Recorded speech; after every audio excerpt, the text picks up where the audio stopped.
Modem Futura episode. What episode is this? We must be getting close to 50. This is 40. According to my notes, which doesn't count the trailer or anything like that. Okay, This is 48. Okay, we're getting there. 48. Yes. We're getting there. We're going to hit the big 50 before you know it. Yeah. And more excitingly, perhaps, is we're sort of fast approaching an 1 year anniversary. Yes. I'm just super, a few weeks away. Yeah, a few weeks away. I'm super excited about it. But then we'll have to do, I don't know yet. We'll have to do something How fun. are we going to celebrate that? Yes. I don't know. Yep. How does one celebrate with cake on a podcast? Right. Like, Yes. we can have our cake but not eat it. That's right. Or maybe strangely and worse, we can record us eating cake in spatial 3D. No. That no one. Speaking of which, yes. I just recently saw there was an update to, like, ever so often on the Apple Vision Pro, they update the spatial gallery thing. Yes. Which I'm still trying to figure out how we get Modem Futura on there. Yep. But it was one of these things, and it was like a sushi bar type thing.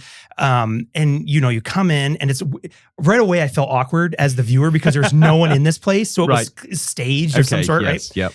And so they sit down, and of course they start doing the ceremony of preparing, the food or whatever. Okay, right. And then, so it was like a proper sushi bar. It wasn't like sort of one of these sort of conveyor belt no, ones. It was a legitimate right. like master sushi chef kind of situation. Yep. And I'm sure if I dug into it, it's probably like a famous one or something. Right. But clearly it was really gimmicky, because then they cut to like the plate that was like it was like -5, like it was like, it felt right like it was, face. the plate was like on your nose. Right. It felt like when you're watching this thing.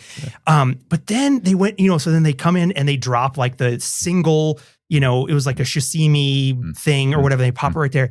It was too, like, the way it was lit, all these kind of things. I mean, I had a very negative reaction to it. And maybe it's just because I don't eat that kind of food anymore. When I was just looking, I was like, ugh. It's not good. Right. I'm like, it's just like, it's this fish flesh. Like, wow. Right in your face. Yeah. Yes, But I mean, it was very 3D. Right. This is too real, this virtual reality. Yeah.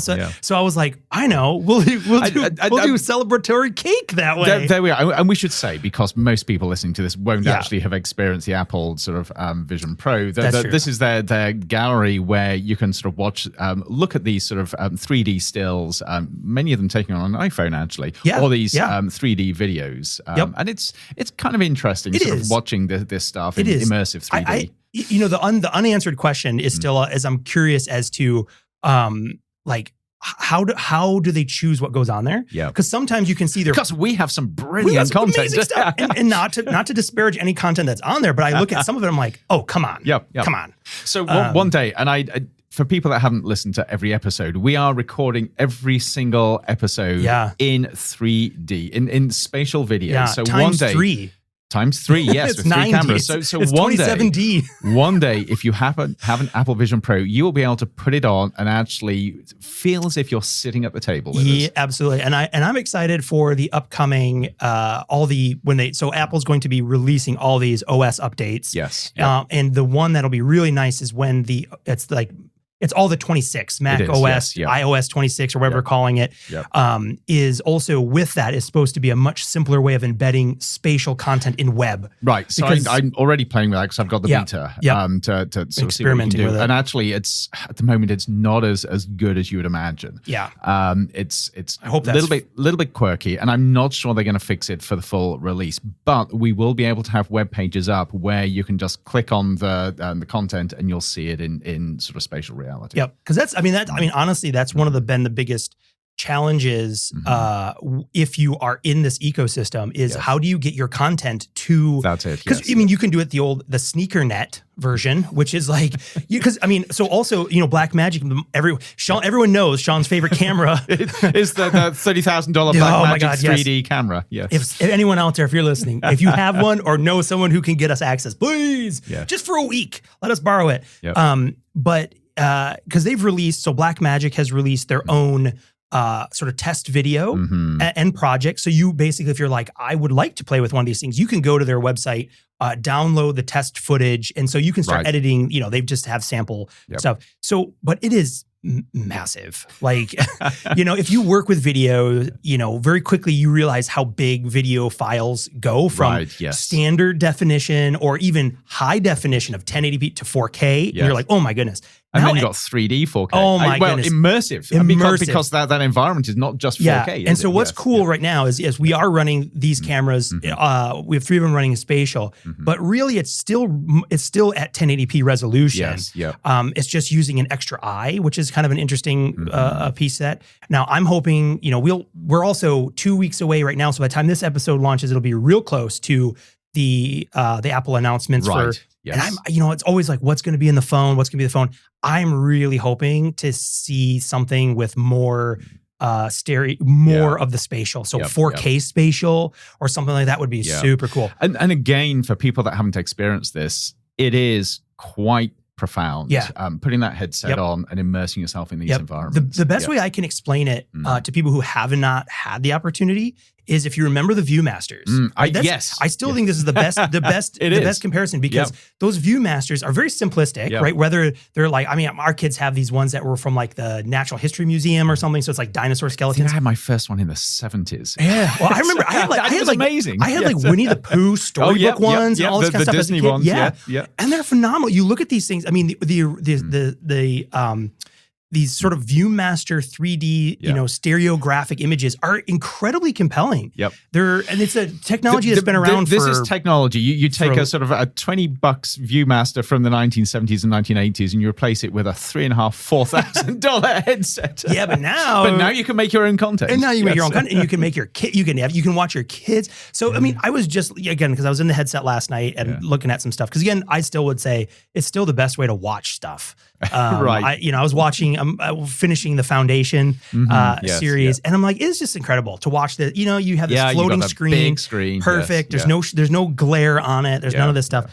But I was going back through some of my photos because I've gotten in the habit now too of I always go to the spatial and take spatial photos. Yep. And I'm just goofing around having, I took the kids to a restaurant or something and the pictures are so fun of like eating a big, like that, that image of just like a child stuffing their face with a cheeseburger and it's all coming out the other side. Yep. But watching that and having that in this like stereographic, this Viewmaster style is just incredibly fun. It is amazing. And again, it's almost impossible to understand how amazing it is until you've experienced it. But then they've gone one better, and you won't have seen this yet because you haven't got the beta. Yeah. But you can now, in the Apple Vision Pro, take a 2D photo and press an AI button, and it creates a 3D representation of it. And in most cases, it's even better than the spatial photos taken on the iPhone. Which is crazy. It is amazingly good. Yeah, because they have the original one that does it, which is okay. Yes. It works well. The new one is vastly superior. Yeah, because the original one, you can feel like you can almost tell what it's doing, where it's like trying to decide foreground and then just popping it. That's it. Yes.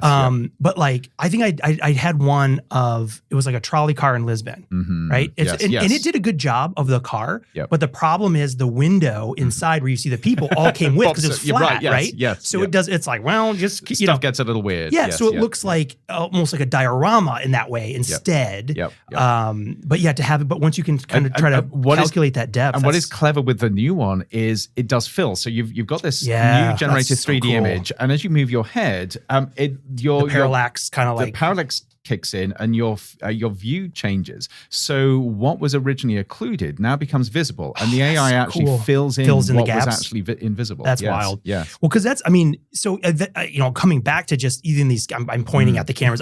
We need another one so I can show people the camera. I know. Yes. Pan round. Yes. But so one of the reasons it's able to do this in terms of like the camera capture is because it's literally using both lenses, right? Yes. Yeah. But those lenses are. I'm guessing, I don't know. They're about 19 mil apart. Yeah. Yes. Yeah.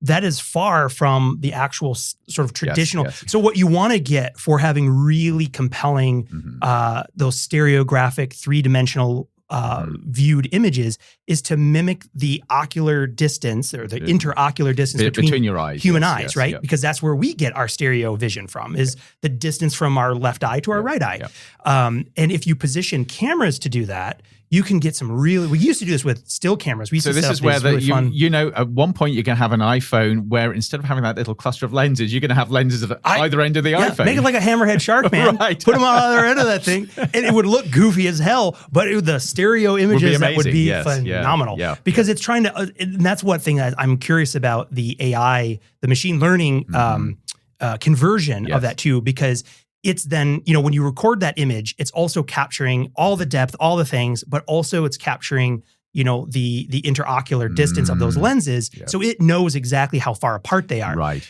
And with that data, you can then start to calculate, well, let's move it to match more of this sort of standard adult human, sort of interocular sort of range. Yep. And when you can do that, well, then you can start to really, I'm excited to see how that could really calculate those images to really kind of blast. We'll see where it goes. Anyway, this has got a little geeky for a cold open. Whoa, geez, surprise. So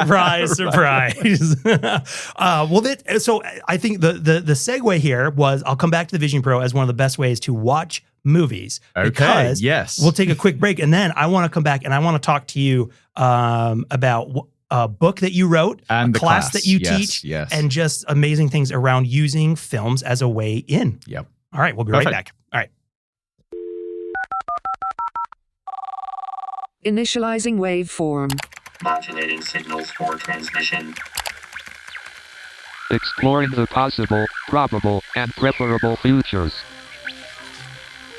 Welcome to Modem Futura.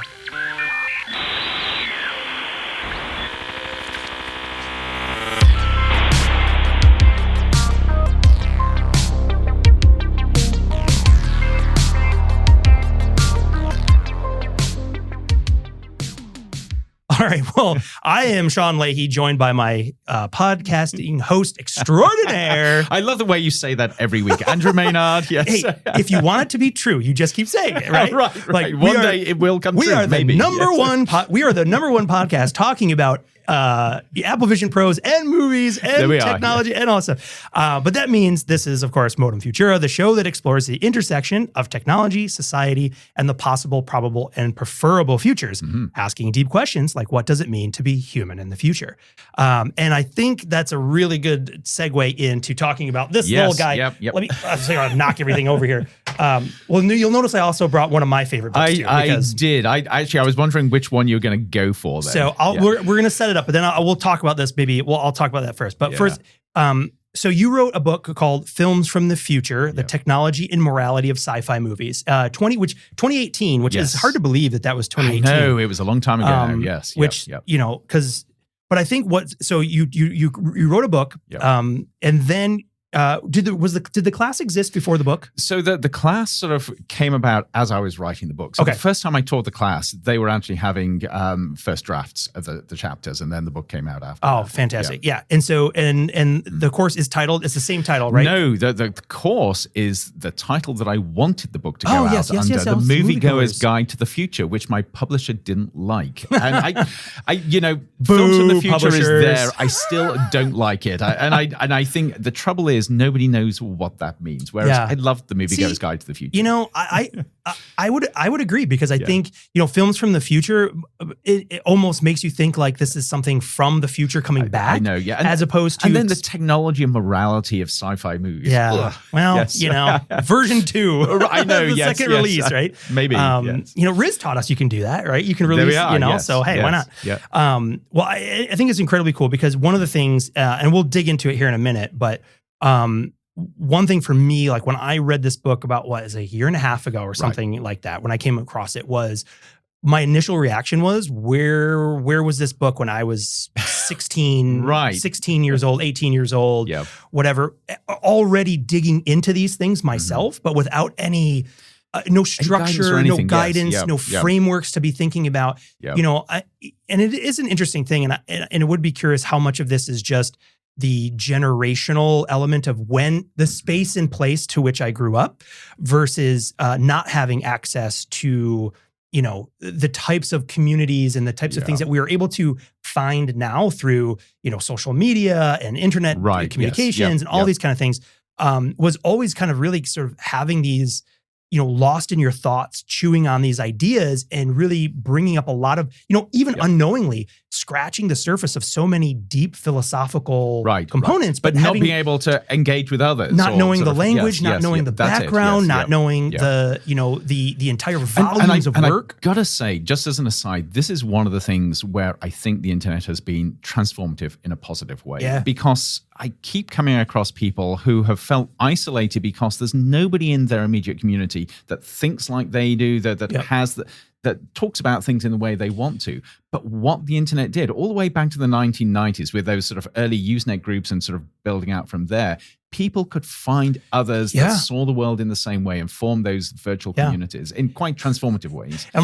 And that's normally good. Maybe in some ways, maybe there is a benefit to keeping some people apart from each other. But there are always downsides as well as upsides. That's right. But I find it exciting that sort of that kid who once was utterly isolated can now find other people around the world that think in the same way. Yeah, and it's one of the, I think it was in my class we were talking about, and I think a comment had come up, and I think that the sentiment was, one of the great human tragedies is that our lifespans are not long enough to consume enough information, right? Like you can't read all the books. Believe me, at my age, I'm feeling a little stuffed.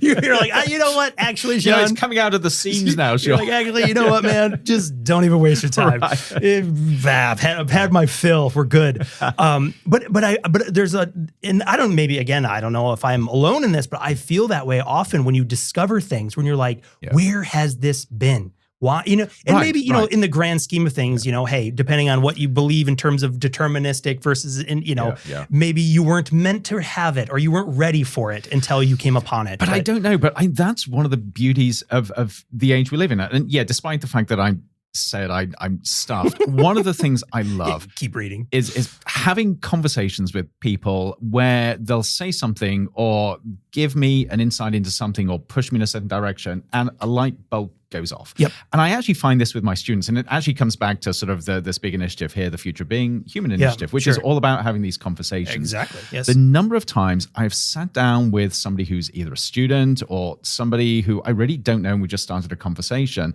and it has been incredibly generative. They've had an insight that has just switched something on in my brain. They've introduced me to something that I wasn't aware of before, and those are the points where I get really excited. Yeah, no, absolutely. And I would say, this probably, we're not alone in this, of course, but I think one of the best personal benefits for teaching is that. Yes. Right? I mean, there's always the yes, of course, we're going to transfer knowledge and, prepare a new generation. It's one of the little secrets of teaching. If you're a good teacher, learning from your students. You learn. And it's a two-way conversation. I mean, it's one of those things where, and I'll say this very sort of just matter of factly right up front is I'm like, you guys in the class, like this class, there's a lot you can learn from me, but I learned I almost feel guilty. I learned so much from them that they're always like, are you learning enough from me? Because I'm really learning. Right. But it's incredible to just drop these. And, you especially, I'm teaching a course right now that's sort of futures and strategic forecasting and strategic foresight sort of position. And it's interesting all of a sudden to see these light bulbs pop, but then to get that initial perspective and reaction that is not from like the typical, it's not the normal ones that you kind of get every time. And that is when it's so much fun because all of a sudden you're like, and now we're off and running. Right. And now and it's new every time. It's new every time. It's exciting. And it really lives in that space, which is incredibly cool. So, but I can't go far. This book is always near me. This is the medium is The Massage. Yes. I'll put a link to both books, of course, but I'll put a link in our show notes for this. Which you might have mentioned occasionally on other episodes. I do. I have it all the time.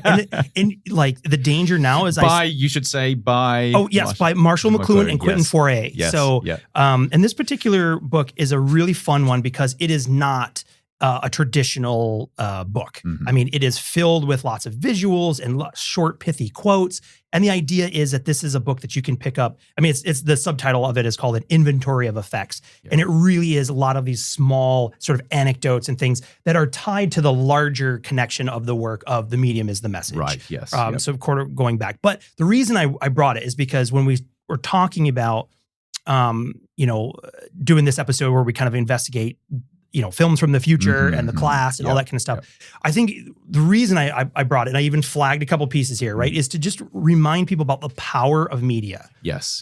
Because I think that is one of the things that I'm really interested to hear also, like how you initially approach it, but then how The Class tackles this is because, for most people, right, especially I would say earlier on in their lives, usually the first place that they will have exposure to concepts like genetic cloning, artificial intelligence, time and space travel, fanciful things or that are grounded in real technology, but had blown out with science fiction, is usually through media. It's through TV shows, it's through books, it's through and so as soon as you have that, you're like, time for a quote. Go for it. So let me read this real quick, and it's just. Again, I think if you have listened to every episode, I think I may have even read this exact quote before. I'm not sure. But it's in reference to media, that all media work us over completely. They are so pervasive in their personal, political, economic, aesthetic, psychological, moral, ethical, and social consequences that they leave no part of us untouched, unaffected, unaltered. The medium is the massage. Any understanding of social and cultural change is impossible without a knowledge of the way media work as environments. And then this last little bit here is a statement that all media are extensions of some human faculty, psychic or physical, right? And I think that's a very powerful piece to frame the way that, as we think about the role of, moving beyond the very surface level of media, film, TV, as a consumption medium, or that it's the message, it's the individual show or movie. But it does actually mold us. That's right. And it's the power of the ability to have these things, which is the incredibly awesome human power to understand, both for good and for concern. Right. And that actually feeds right into this. So I one of the reasons we're talking about the book is that I had my first class of this semester in the Moviegoer's Guide to the Future. So it ties in. But two things that I tell my students when we start. One is this is a movie class that's not about movies. So it's as much about the medium. Do people groan? Do they go, oh, man? Well, actually, no, because one of the other secrets of the course is, even though it's not about a course about movies, we watch a full movie in class every week. That's great. This is nothing to do with clips, nothing to do with boring esoteric movies. We watch a Hollywood blockbuster every week from beginning to end. That's awesome. But that's just the start. That this is, in a very real sense, the medium that begins to sort of mold our thinking, our conversation, our insights. And then the second thing I'd say, which is very relevant to this is all about the power of storytelling. And of course, sort of storytelling and the medium go hand in hand. Absolutely. Because without the medium, you can't have that flow of stories and narrative. And I make the point that as humans, as an evolved being and species, we have evolved through the power of stories, and we use stories to understand ourselves. The stories we tell ourselves actually form how we understand who we are and our place in the world. Our stories inform our understanding of our connection with that world, our connection with others, and they inform the flow of information between us. And so there you begin to see this really powerful intersection between the medium and the stories we tell. And movies, of course, are a really powerful instantiation of that. Yeah, I'm smiling because you basically just said this. Right. So just to layer on that, right? So again, coming back to this, the power of this medium and the power of storytelling. Right, that media, by altering our environment, evoke in us unique ratios of sense perceptions. The extension of any one sense alters the way we think and act and the way we perceive the world. When those ratios change, I'll paraphrase here because it says men change. I say we change. Right. It's incredibly powerful. So, by having the power of that medium, the power of that storytelling allows us to essentially see the world in a completely different way at times, or to be able to change the way that we see things by opening us up to these new ideas, new perceptions, new ways of self even, right? That's it. And it is incredibly powerful as soon as you begin to tap into that. And of course, part of that as well is the communal experience. So with movies, watch them in multiple ways. You can just passively watch them and enjoy them as Sure. entertainment and not engage thinking or reason in any way, and that's fine. It's Sure. just entertainment. Or you can actively engage in them. You can actually enjoy them, but you can begin sort of thinking about them and allow them to sort of become part of your full experience. You can do that on your own, or you can do it with other people. Yeah. And this is why people go to the cinema together, because there is something fundamentally different about experiencing a movie with a crowd of people in real time as opposed to experiencing it on yourself, even if it's those just subtle social signals, the sort of the laughs, the groans, the sort of quite sobbing in the corner, the person on their phone, the kids in front of you. It all adds to the experience. And this is exactly why we watch these as a class in real time, because there's something you get from doing that you just can't experience otherwise. Yeah. I would be curious. I mean, this isn't necessarily related to the course itself, but maybe even more broad. I mean, especially ever since the COVID pandemic, where there's been a massive sort of withdrawal from the traditional sort of movie, going out to the movies, going out. I know they're all sitting at home with their Apple Vision Pros I like know. you. I'm like, I'm never going to the movie theater again, man. I think I shared the last time I went, and this kid was just driving me nuts. Yeah, I know. Next to me the whole time, and I'm just. But it's part of the experience. It's the medium. That's right. I'm like, you can keep that message, my friend. I'm right. The whole time I'm sitting there going, if I just watch this in my Vision Pro, there'd be no one here to bug me. Right. No, but I do wonder though. Again, there's this other piece that's just kind of sticking in my brain at the moment. Whereas like you can definitely see, especially in a controlled environment, right? You can see the value of having some of these shared experiences because you watch these things and depending on the film, we know, right? You know, if you're out there, if you're a crier, right. If you're one of those people who's like, just, so beautiful. Yep. But you watch these movies and good films will have these incredible way of evoking emotion. Yes. All of them, right? Yep. And in some good movies, you go on a roller coaster, right? You're taken through, sometimes you go through the ringer on these things. But there is this, I can see this very valuable communal sense in a controlled environment where you're watching people who are likewise interested to watch the film, to absorb the film. Yes. Not just to watch it necessarily that's passively. Right. Yes. And I think, but there's that, when you go into the public, when you go to like the 3 o'clock showing of Superman, or whatever, it's like. But I can tell you just on that point. So the day that this episode will broadcast, we are watching one of my favorite movies, which is a British movie of Ishiko Kazura's book. I probably I mangled the name. Never Let Me Go. Never Let Me Go, 2010. Yes. And it is a heart-rending movie. I am in floods of tear every time I watch it. And every time I show it in class, you can hear the quiet sort of sobs from different parts of the room. It, in some ways, is quite traumatic, but that in itself changes the whole experience. Yeah, it's crazy. Well, and that's an interesting film too. So like, let's talk about that one for a second. Yes. Because that's not a film that I was like intimately familiar. And when I read it's not an obvious science fiction. No, and when you read the synopsis of it, I was like, this also reminds me of like The Island. It is, but totally different, smarter. right? Yes. Well, that was, that's kind of a fun, right. As a fun. Yeah. But the premise is somewhat similar, right? Of clones. It is, and Kazuo Ishiguro, who I mangled his name of earlier. Hey man, I'm just glad it wasn't me this time. right. I know. This is where we need AI to go back and scrub.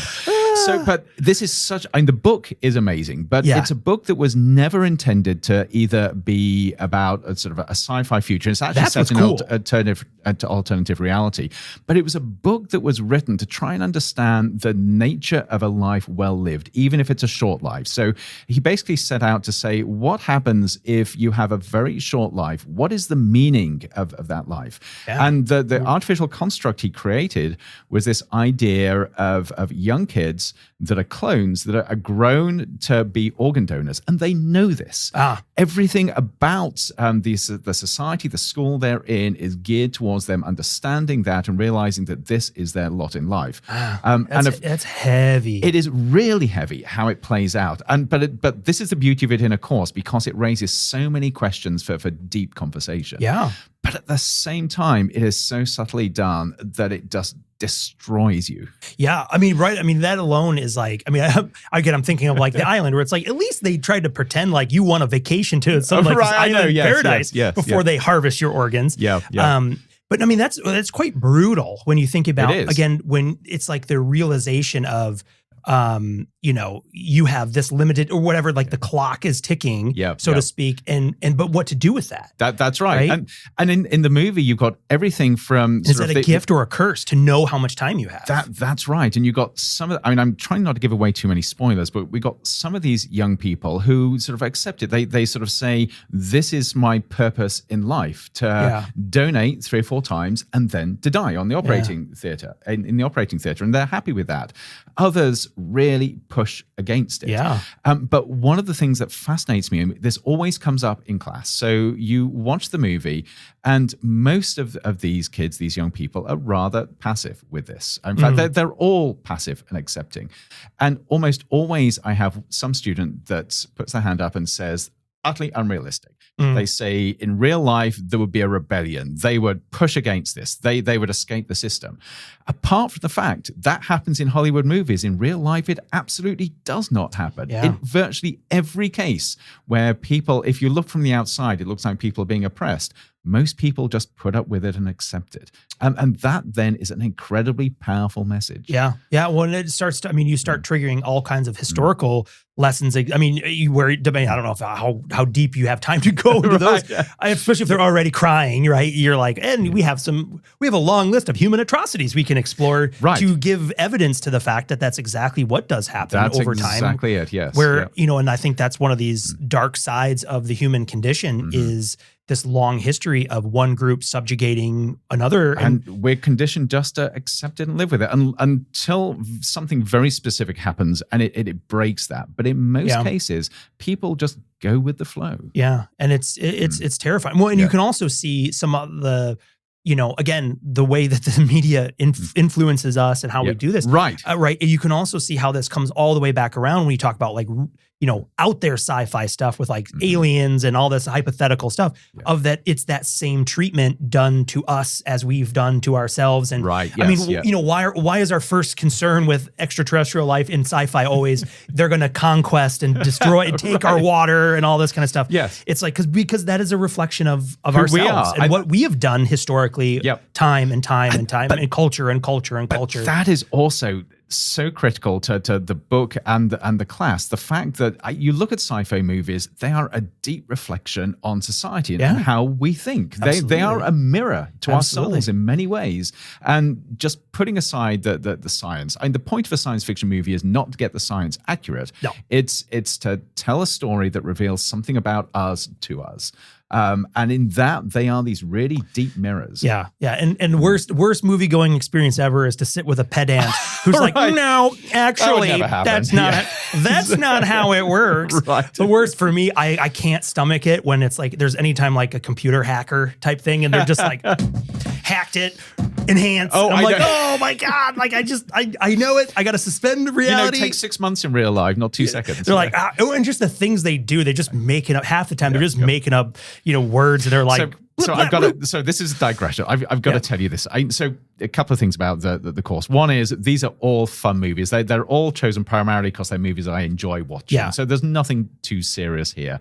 And there are some movies that are just ridiculous movies. But I have my sort of threshold. So I will tell my students that there are one or two movies that I just cannot stomach. And one of them I'm going to put myself out there, and we're going to get hate mail for this. I want to do it because I want to see how I react to this movie too. It's the Scarlett Johansson film Lucy. That's the one where she wait. This is the one where she becomes so smart she can change the color of her hair with her brain. That's right. Yeah. So terrible movie. Basically, it's a movie that's based on the premise that love ScarJo. I know. That movie. But this movie, and it's actually hard to explain why I dislike it so much, because I love movies that go into fantasy land. Yeah. But it's a movie that starts from the premise that we only use 20% of our brain, which is actually wrong. We use 100%, but many people still believe we use 20%. But the premise... Let's go to... If they ever do a screening, we're going, and we're going to be in the back going, false! I know, right.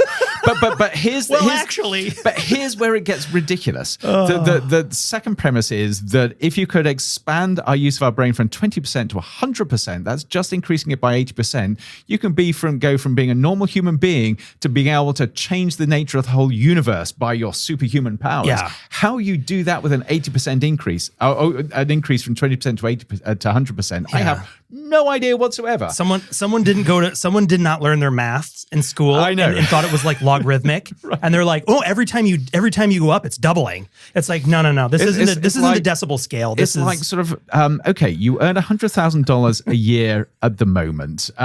Say you sort of expand that to earning $500,000 a year. Does that make you a gazillionaire? In my mind, right. No, let's. All right, I'm going to make that promise now, and that if there is ever a theatrical showing of this in the Phoenix area, we will go right. and be those annoying pedants in the back saying, "Yeah, no, like, that would just be cruel." Oh, yeah, but funny. I don't know. I think that, and you know what? And maybe we could change some lives. Maybe, you know. Yes. No, but that movie, I always thought too. It was like, it's over the line of ridiculousness, which again, you can enjoy some of the scenes of like, oh, that was cool. That was clever. There's some fun action. And there are going to be people out there that just love it, which is fine. Sure. Yes. Right. And I think I remember, I come back. I remember, Taryn had held our feet to this when we were bashing on some movie. And it was the reminder that no matter how much you may think the movie is not good or you didn't like it, these are all pieces of art that have had. I mean, look at the credit. Next time you go to look at the credits. See how many people have been involved. Yes, and know, not everything is going to have the same impact, the same level. It's not meant to. All that kind of stuff. And even if it's something that you're like, well, I'll never watch that again. There's still a level of appreciation for the amount of effort and work that people put into it just to make it, even if it's considered a lower level film or it doesn't get good ratings or any of that kind of stuff. And just to sort of emphasize that, this is where I'm so pleased I don't have people criticizing everything that I do and write, because I've got some Lucy's in my own output. We all do, right? We all do. And even like films, right? You're like, well, I enjoy some films that have got downright awful ratings. Yeah. One of my all-time favorites, I'll just put it out there, Dumb and Dumber. Absolutely love that film. Can probably recite it almost word for word, and get into some really funny but awkward and sort of foolish conversations when someone else is like that. But that's another really important thing here. Sometimes I feel sort of living in academic circles and intellectual circles, there's this feeling that everything you do has got to be intellectual. And certainly I have colleagues that will look down their nose at something that they consider to be sort of pop culture. Boo.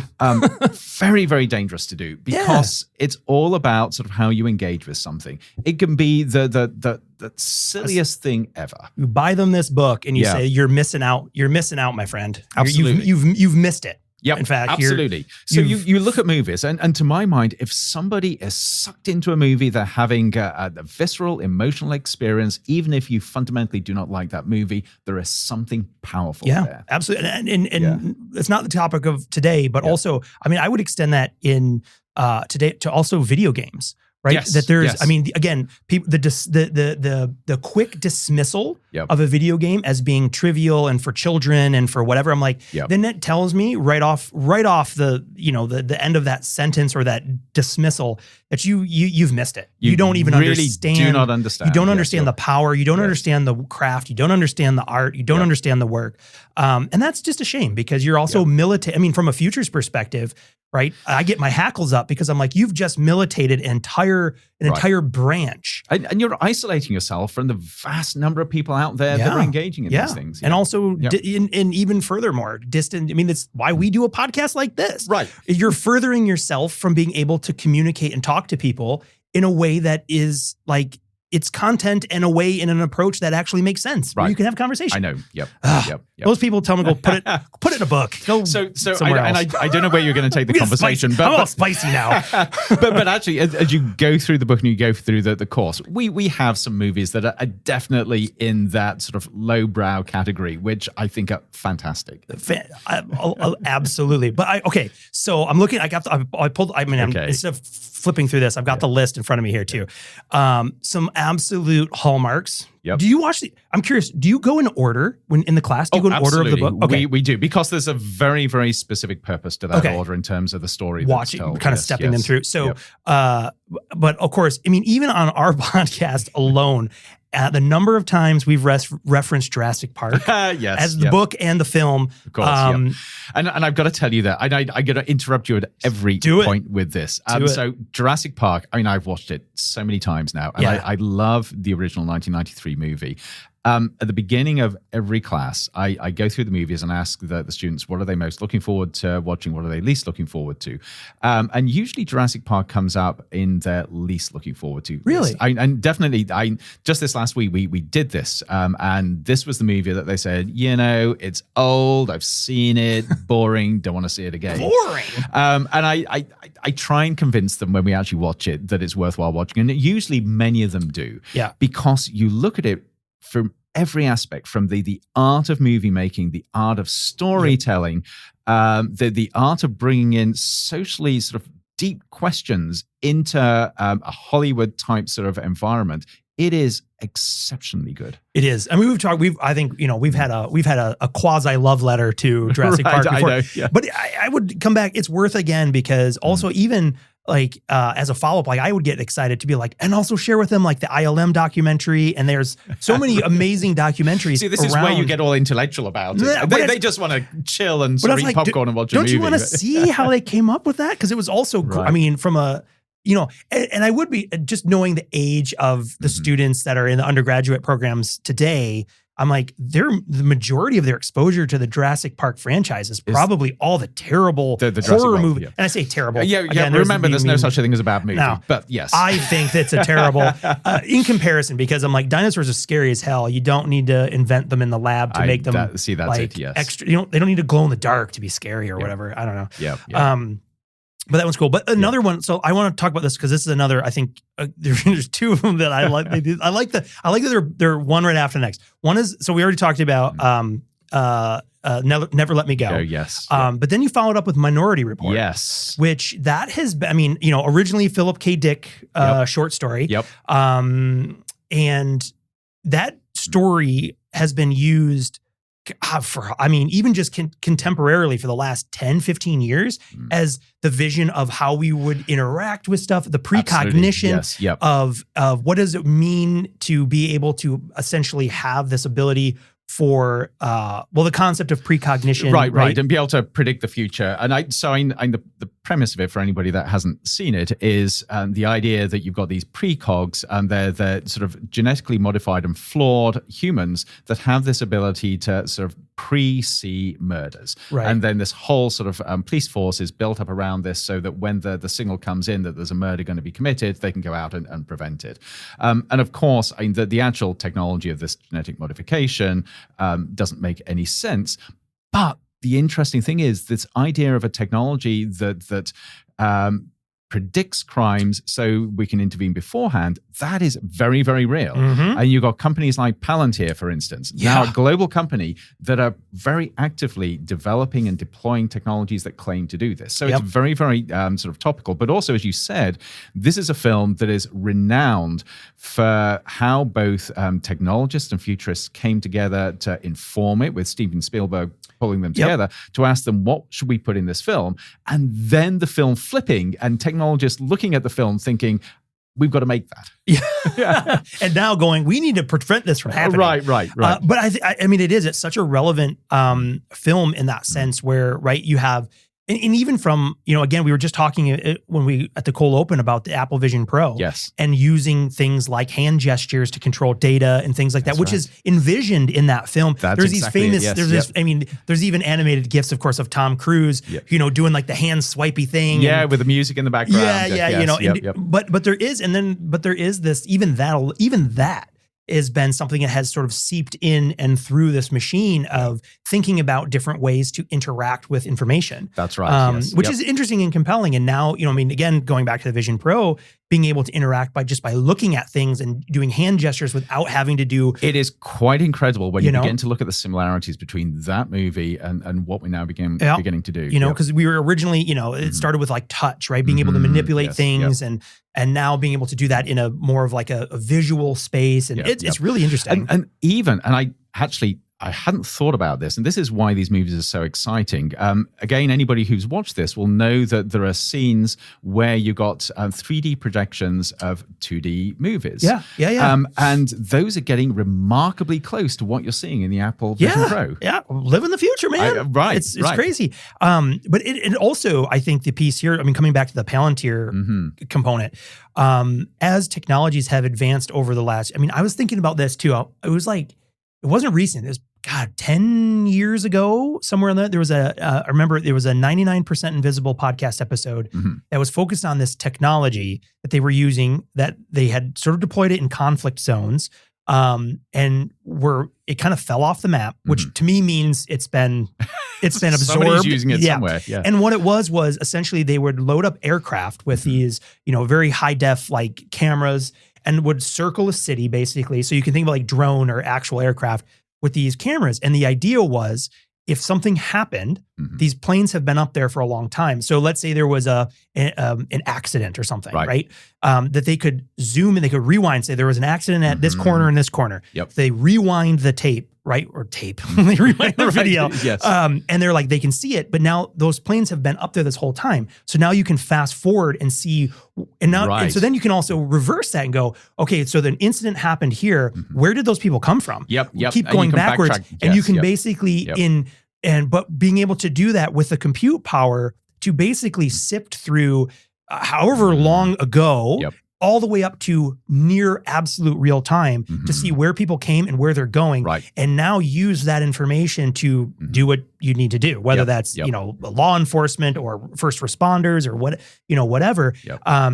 But then all of a sudden it was like this test project. And then they were like, and it kind of went away. I'm like, but did it? But where? Right? Yes. It went somewhere. And of course, if you look at what companies like Palantir and others are doing, it is very, very similar. It is asking sort of how can we use data and AI to get a much better handle on what is happening, what is likely to happen, and where the intervention points are, whether that's preventing crime or whether it's doing something a little bit more nefarious. Yeah, no, absolutely. And of course, this is exactly the core of the course. The movie is there to be enjoyed, but it's the conversations around things like this that it stimulates. Yeah.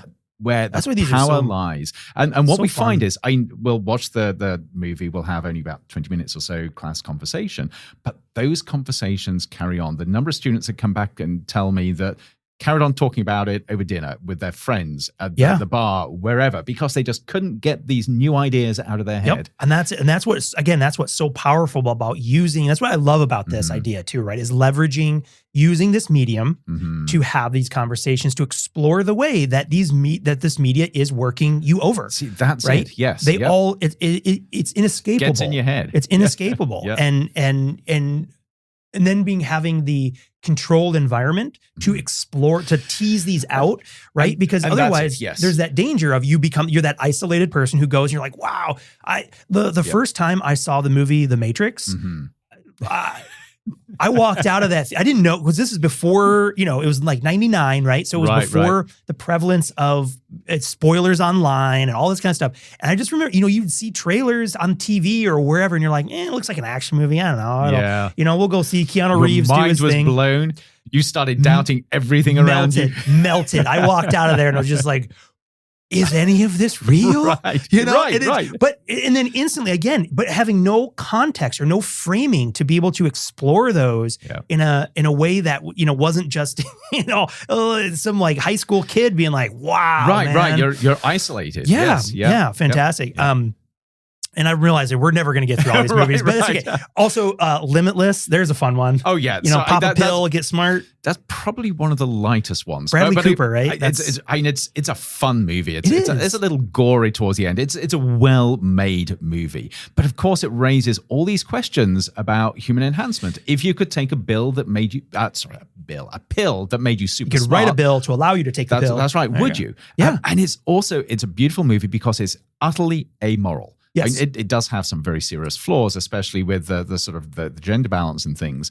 But this question of, is it good or bad to enhance your intelligence by taking a pill and then using that for personal gain, the film leaves it totally open-ended. Yeah. And what I love about that film too is it, again, it sets up an opportunity to also talk about unintended consequences. Right. Absolutely. So you're like, so wouldn't it, because, you might say, oh yeah, well, wouldn't it be great? Yeah, we'll all get smarter. Boop, you take the pill, but is there a danger in becoming too smart? Like, right, yeah. Right, yeah. You become the worst person to go to a movie with. And I've got to tell you something else here. So many sort of tangents here, but the way these movies were selected, it was very, very purposeful, specific process with many different layers. But one of the things I was looking for, I did not want movies that preached or moralized. Yes. I wanted enough flexibility there for us to explore these issues from our own perspective. So even though some of them are written with something specific in mind, so Jurassic Park, clearly Michael Crichton writing the original book, he had a very specific viewpoint of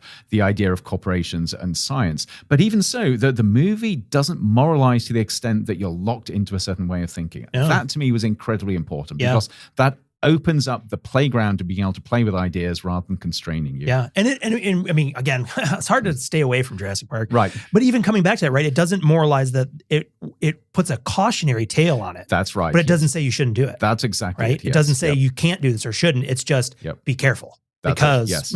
what could go wrong? What could possibly go wrong? Yeah. That's how these things work. One little mistake here, one little careless thing there. Next thing you know, you've got T-Rexes eating people, off the street. Yes. Yeah. But what I also just last thing on Limitless too, is it raises the same. When I think about it now, interesting because I haven't seen this movie probably since it came out. Right. But thinking about it now also starts triggering this similarity between the use of AI tools. Absolutely. Right. So if it's a pill, I'm gonna fold that into the class in a couple of weeks. I hadn't thought of that yet. Do so because here would be the question, right? Yep. Is if taking a pill, would that be? Is that we'll frame it in an educational setting? Yep. Would it be cheating to take a pill? Yep. And then do your schools, right? Yep. And excel artificially. Yep. Is that the same as leveraging an AI tool? And so this is so good. This is why these podcasts are generative and transformative, because we just cracked it open. There's a new one. The conversation we always have is it appropriate? Is it ethical to take that pill? Is it ethical to take it, say, if you're an airline pilot and it gives you an edge with your job? Is it ethical if you're a concert musician and it makes you better than other concert musicians? Is it okay if you're a scientist and it allows you to discover more? And we discover that in many cases, the students in the class, and actually there have been surveys on this, say, actually, it's okay. It's a good thing if somebody is able to enhance their abilities, if that actually sort of benefits the people around them. But even though we talk about this in the context of pills, of therapeutics, and pharmaceuticals, you're exactly right. You can extend that exactly to where we are now with AI. Yeah, absolutely. And for me, what it triggers also is this, there's a, even going back to just like smartphones, right? Or these smart computing devices that we can keep, on hand, is sort of this conversation between extending the mind versus an extension of the mind. Right. Yes. Right. So something that is internal that you're able to do versus something that's external, but you're off. And we do this. And the classic example, right, is even with something as now ubiquitous as a cell phone, is that, how many phone numbers do you remember anymore? You've offloaded that cognitive process to this phone, or if you're one of those people who can't get anywhere without using Google Maps or something, it's like you've offloaded that cognitive process. See, that's right. Outside.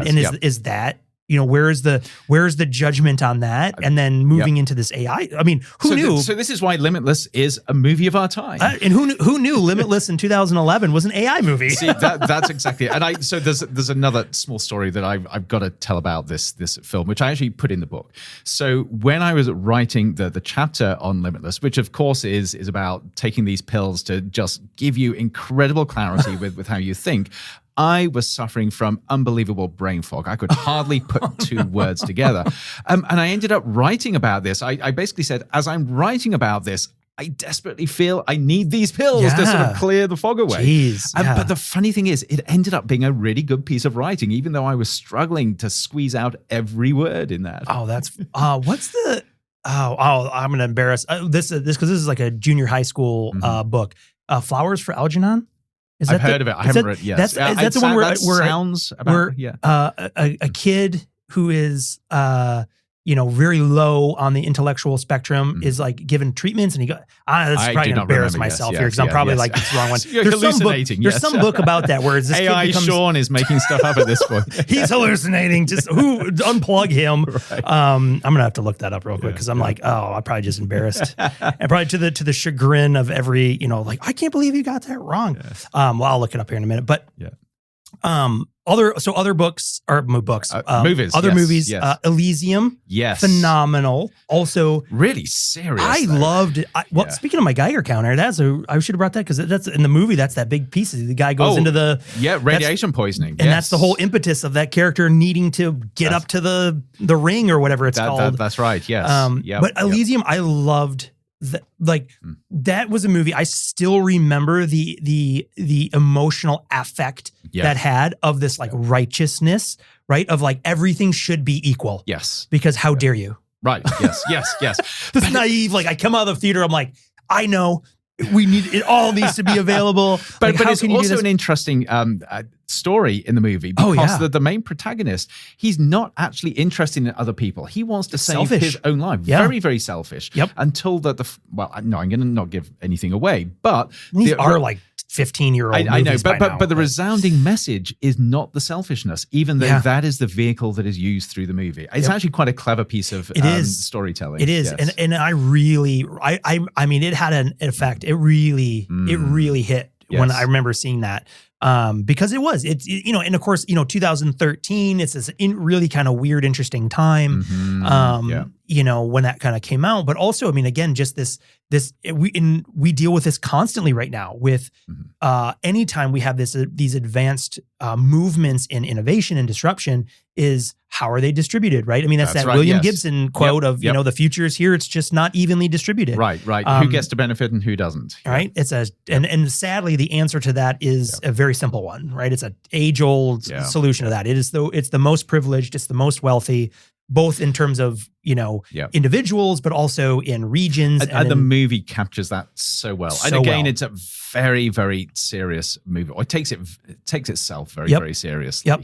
But the message comes through. And very interesting. And, and you can see what's also, I think, interesting about not just Elysium, but a lot of these that a lot of stories, sci-fi stories in general, but even a lot of the ones that you've picked here, you can see that a lot of these are the same films that have heavily influenced a lot of tech founders. Right. And, people that, that are at the top of the list. I mean, the Sam Altmans, the Elon Musk, the Bill Gates, whoever, they're oftentimes they'll make a reference to things or elements out of a lot of some of these types of movies or, but and also, I mean, again, if you're living in, the modern society, I mean, just access to healthcare falls right into this Elysium sort of trap of who gets the fancy CT scan that can save your life and who gets a Band-Aid. And of course, one of the things that I typically ask my students when watching Elysium is we watch this movie where there is such a stark difference between the wealthy people living on this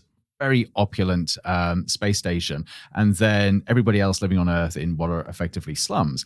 And I asked themselves, is this realistic? And the number of students say, no, absolutely not realistic. If that happened in the real world, somebody would do something about it, would equal things out. Yeah. At which point I point out, where do your clothes come from? How does the world work at the moment? Are there any communities that are living like this? And of course, the reality is that the world we live in is far starker than even on Elysium in terms of those disparities. Yeah. I mean, it's I think there's a scene in that movie that I'm trying to recall where the main character played by Matt Damon, right, is in this like poverty stricken area, and things are kind of, they're making, it's still life's still happening. But then there's this moment where he like looks up to the Elysium that you can see in the sky. It is this thing that's completely out of touch. And I thought just even the visuals on that were just so compelling of trying to express that distance that one can feel from when you're on the bottom end of a spectrum, like how impossible it is to actually get there.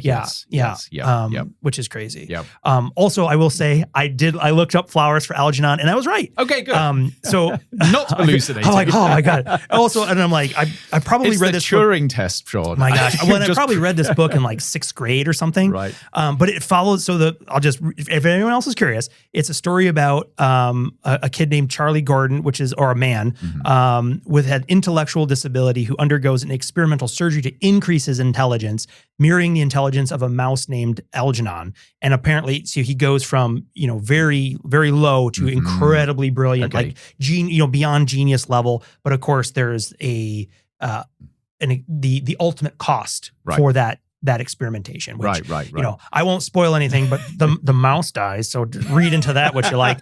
But again, another interesting thing of again, exploring those unintended consequences of what happens and all that kind of stuff. Right. How much time? Let's see. Do we have time for like one more? We've got time, probably a couple one or two more. Yes. Because there's so many good ones. Choose your favorites. Oh boy, there's some good ones. Okay. I'll go with two more, and I'll list I'll put the whole list in the show notes. Also the links to, and you've written extensively about this, and you've done a podcast on these, right? I have. Yeah. So actually, all of the book is available with me reading it on a podcast. Fantastic. Actually, nobody listens to. Well, we'll put probably because it's me reading it, but also we can put a list a link up to the course website as well, because it's got a lot of additional information about the course, including a compilation soundtrack to go with the course. Oh, that's rad. Okay, so there's a whole bunch of awesome movies in here, like Ghost in the Shell, Transcendence, The Man in the White Suit, Inferno, which I love. But the one I want to pick on two. And this one was embarrassing for me because I had always read this word and had never heard it said out loud. You know what I'm going to say? I know exactly what you're going to do. Do you want me to say it for you? No. I'll say it the way that I thought it was. And I hope, I hope everyone can appreciate this. And everyone, I know you listening, you have those words too, where you only have ever seen it written. You never heard it. No, I'm exactly the same. Yes. So tell me about the movie Ex Machina. Ex Machina, yes. Otherwise known as Ex Machina. Yes. Which I was like, there's no way it's called that. When I heard someone say that, I was like, you fool. Yes. And I was like, oh no, it's me. I'm the fool. No, I'm exactly the same. I read so much that I know the form of a word in front of me. I have no idea how to say half these things. So this, this movie is deep for you. I know that. I know. In a suite of movies where I love everyone, Ex Machina is special on so many fronts. Yeah. And even though, when was it? It was 2014. 2014. Right? So it is old now. And of course, it's a movie that dives deep into the nature of artificial intelligence and sort of being and being human and a whole bunch of other things.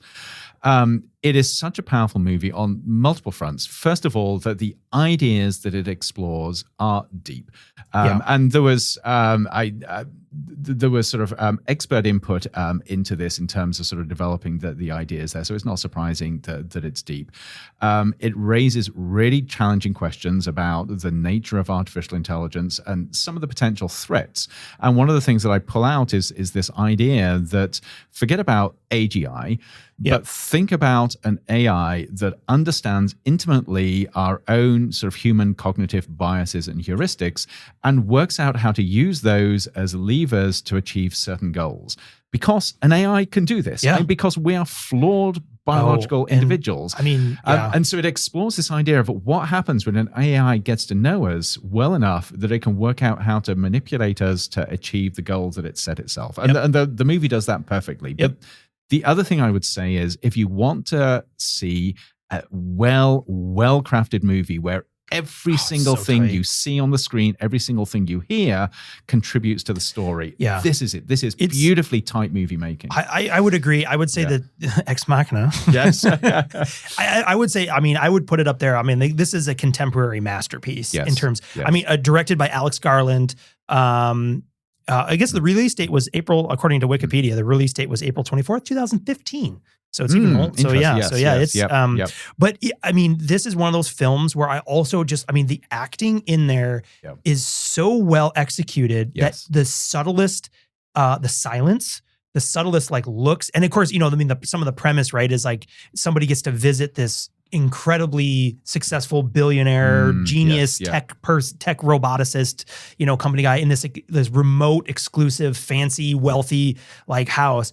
But then it's like things aren't as they seem, and it just starts to get, and it's eerie, and it's clever. It's clever, and there's some of those scenes with the AI, the robot, which are just like, they're just incredible. Yes. You know. So just to show how obsessive I am with this movie, a little over a year ago, my wife and I went to stay in the hotel in Norway where it was filmed. And we got to stay in the same room that opens the movie in this sort of remote place. I saw you shared pictures from that. I know, cool. and got to talk to the hotel owner about sort of the filming and the fact that they actually had the Norwegian premiere at the hotel. Oh, no way. Oh, that's really cool. Yes. I mean, I guess why not, right? When you're like, filmed here, everyone. No, I mean, it's incredible. And I mean, again, just going back, you know, the film is, it's unsettling. It's deep. Again, it's one of those films you can watch over and over again. Yes. And you'll pick up more the second time, the third time, because 8th, 10th, 20th time. Because you know, I mean, it's one of those classic things where you're looking at this thing that you're, you know, definitely meant to look at. And we can only pay attention to so many things. And then later you start picking up all these little, you know, once you've seen it and you understand some things, you're allowed to wander a little bit more, and you start picking up on these little subtleties that are there that you didn't see the first time. And I would say this is a movie where every time we showed in class, one of my students comes up with a new insight that I hadn't thought of before with it. No, it's fantastic. And I love, I mean, I think the warning on there is very apt in the sense that, I mean, we're seeing, you know, even with like large language model stuff, we're seeing already some of these, in some cases, very tragic situations, because again, we are very easily manipulated by the medium, right? And so whether it be a human on the other end or an artificial platform or whatever, that knows what levers to pull and push, you can manipulate all kinds of stuff. And actually, just another quick digression.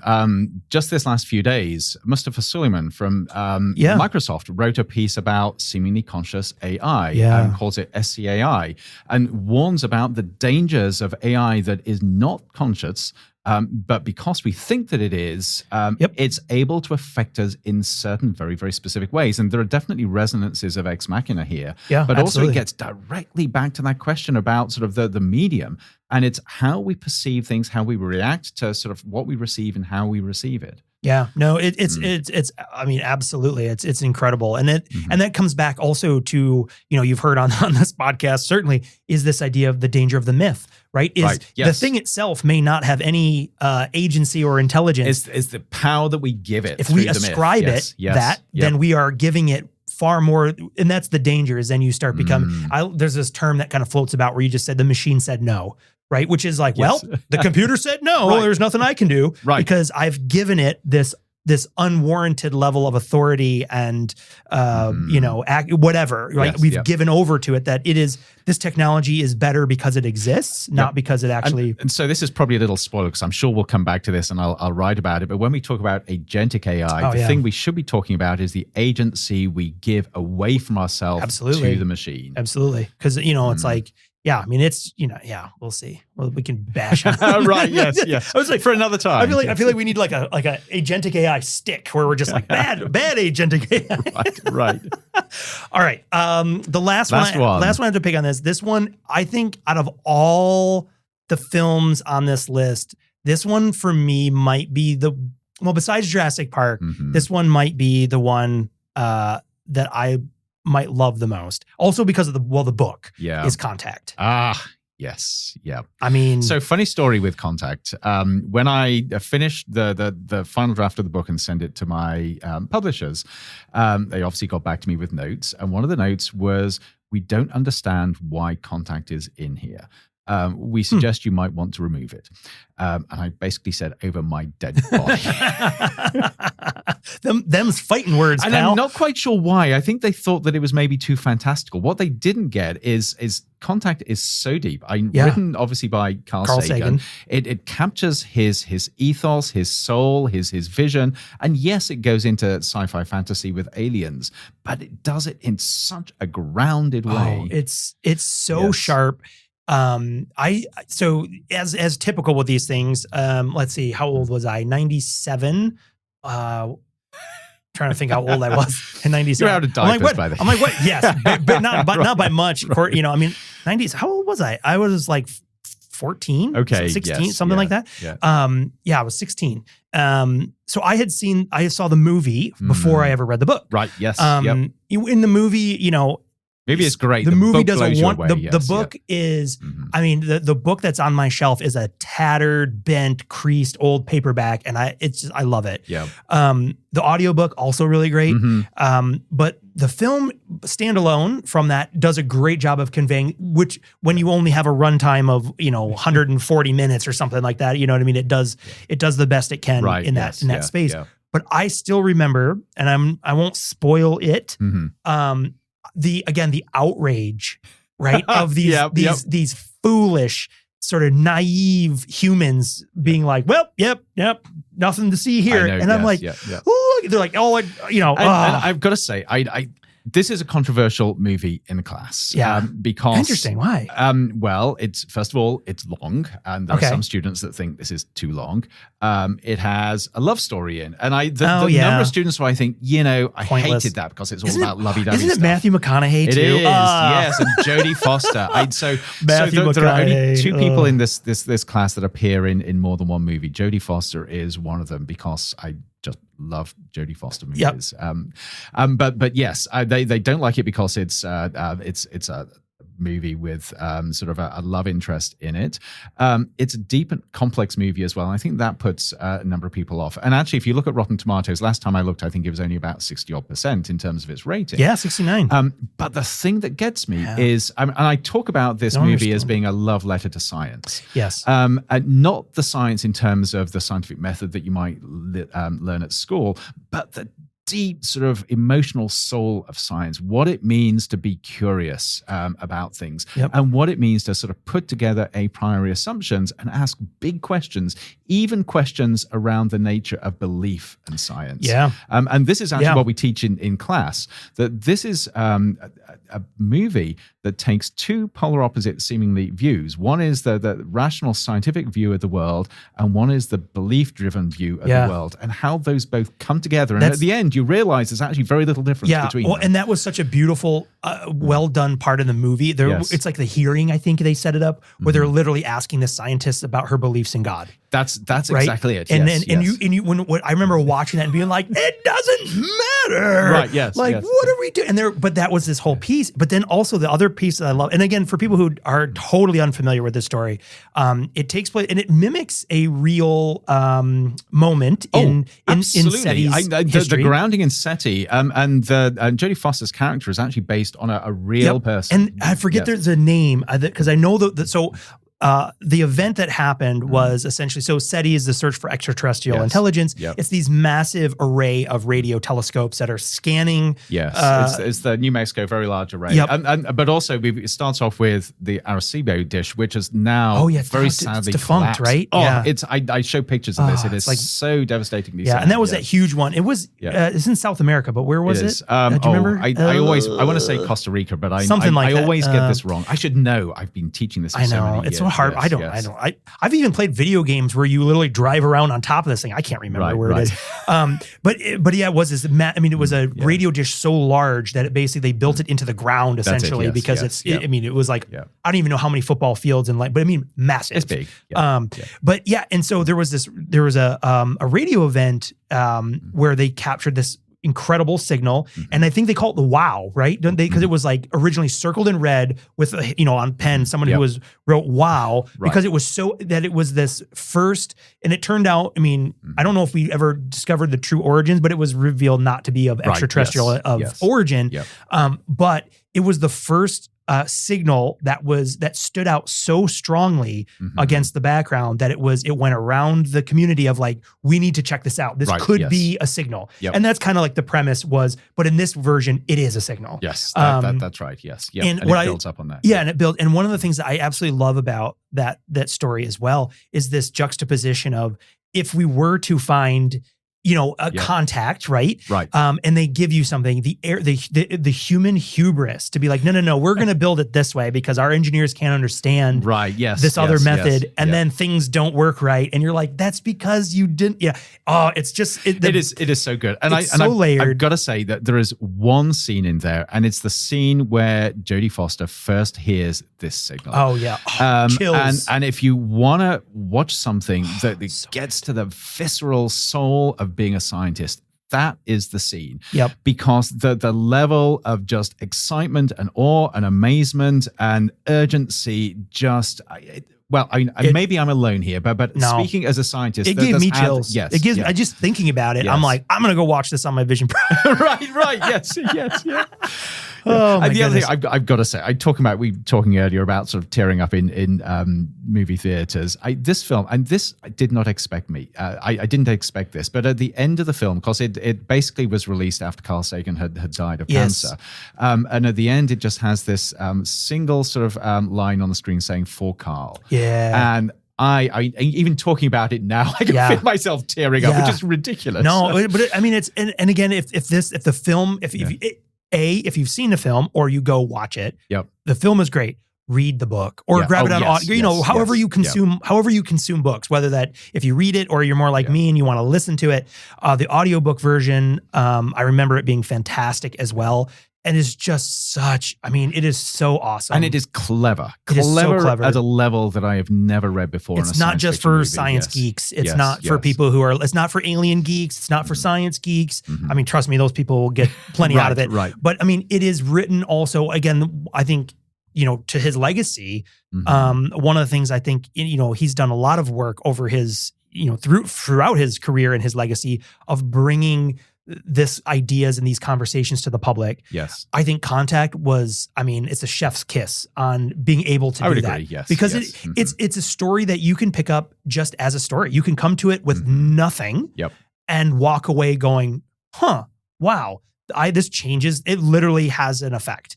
It is such a beautiful story. In any format you can see it, whether you watch it, read it, or listen to it. It's just absolutely tremendous. Yeah, well. So we should probably wrap up. Yeah, yes. Wow. Like I said, I'm just that's enough work for today. Let's go. Well, actually, before we wrap up, can I just put one other 30-second thing in, which I'm really quite proud of? Yes, let's do it. So one of the movies we didn't mention, which is Dan Brown's Inferno, which is basically just a romp. What I am very proud of with that, this was before COVID, before anybody had even heard of COVID, 2018. And in the book, I talk about two things. I talk about global pandemics and gain of function research, and talk about sort of how these things are two things that are potentially going to come together at some point and produce really quite a challenging situation through science and through the nature of biology. And I love the fact that even as we go through this in class, I'm talking about a hypothetical that just a couple of years later came to fruition. And I remember that being I was trying to look up the byline on it so I could read it and not give any spoilers. But yeah, it's wow. Yeah, it's just incredible. I'm trying to figure out how to set it up without spoiling. But I mean, what's terrifying? So in a very typical, if you're fans of the Dan Brown Robert Langdon series. So, with like the Da Vinci Code. Where is Inferno in the origin of is it the second one? Oh, no. Third one? It's at third. Because it's like Angel. Angels and Demons comes first, I think. Then we may be hallucinating. No, it's Da Vinci Code sort of comes possibly second, and Inferno somewhere down the line. I should have a list of this. I should have looked this up. But in very typical Robert Langdon fashion, it's this chase of of like learning something. Then it's like, oh no, now we need to go there, run. Now we need, and it's this, which is, they're so fun to read. I really enjoy those books. Yes. Oh yeah, it says right here, number 4. Robert Langdon, number 4. Okay, yes. This is definitely the anti-intellectual podcast. But it, you know what? But though, I don't want to go to dinner with somebody who would, I know. Yes. There's always, that's that thing. It's like the dinner test, right? It's like, if I'm going to work with you, we need to know, I don't want to write a paper or something. I don't want to get into that work if I don't want to go to dinner with the person. You know what I mean? But this book is really fun, but it's terrifying because of the way these things come together and the realization, like once this thing gets in there, it's gone. That's it. Game over. Yep. And then another one actually where the book is better than the movie. Yeah, of course. Yes. Yeah. I mean, I think, I think Jurassic Park is the only one that could truly hold its own as a completely independent thing that can have in its own sphere of film versus book, have the same kind of level of amazing. I don't know. Cause it's always that case. Always go read the book. I know. Yep. Or listen to it. Anyway, I sidetracked us. We were trying to wrap this podcast you know up. what? That's okay. Who doesn't love a good rabbit hole down another Dan Brown book? That's fantastic. Robert Langdon, the professor we all want to be, maybe. I don't know. Maybe that's it. Okay. I throw in one additional Indiana snippet, Jones, and then we have Robert absolutely Langdon's got to wrap up. Yeah. Again, Inferno, it's a light watch, but there is a point in there where the evil protagonist is giving the equivalent of a TED talk. And both that, but also this actually goes back to the Da Vinci Code as well, where Robert Langdon is giving a talk. Both of those have inspired me with my own lectures. Interesting. Because there is something about a movie lecture where you're on point, the slides are right, the narrative is right, a team of people wrote it for you. Maybe, I know. See, it's like we've got Indiana Jones, we've got Robert Langdon. Yeah. I'm like, my question is when someone going to write a story about a couple of badass podcasting faculty? Yes. When do we get our story? We're here to consult. That's right. We're ready, With that. That's right. But no, that's fantastic. What a fun episode too. Yep. And like I said, so we'll put the links to all the crazy, because the nice thing about this book is that you wrote it. And so you can also share all the stuff, because you've done a tremendous job also of creating derivative pieces out of this, the podcast, the narrative part, all the stuff with the course. And of course, there's a ton of that, so people can get it and go dive through these. Yes. Because maybe you're interested in one of these. Maybe you want to look at them as a collective thing, or work your way through them. Or likewise. I mean, I look at this too, and a lot of these are based on books. Great for book clubs, all this kind of stuff. Because they are conversation starters. I mean, these are things you can sit around and chew on these things for days, which makes them so much fun. Yep. But yeah, we'll close the book here, I think, and nicely done. Fantastic. Well, Andrew, thank you so much. I'll treasure and treat as always. So no, this has been great, Sean. So like I said, I'll stuff everything I can in the show notes. And we appreciate the continued support of our listeners for helping us climb those charts, which is fantastic. So, again, if you are enjoying what we're doing here on Modem Futura, please share and leave us a rating or review. It would go a long way of helping these machine-based algorithms help other people discover and find our shows. So we much appreciated. And well, thank you. And we'll see everybody on the next episode of Modem Futura. We'll see you then. Demodulating signal. Modem Futura is a production of the Future of Being Human initiative at Arizona State University. Be sure to subscribe on Apple Podcasts, Spotify, or wherever you listen to your favorite shows. To learn more about the Future of Being Human initiative and all of our other projects, please visit us on the web at futureofbeinghuman.asu.edu.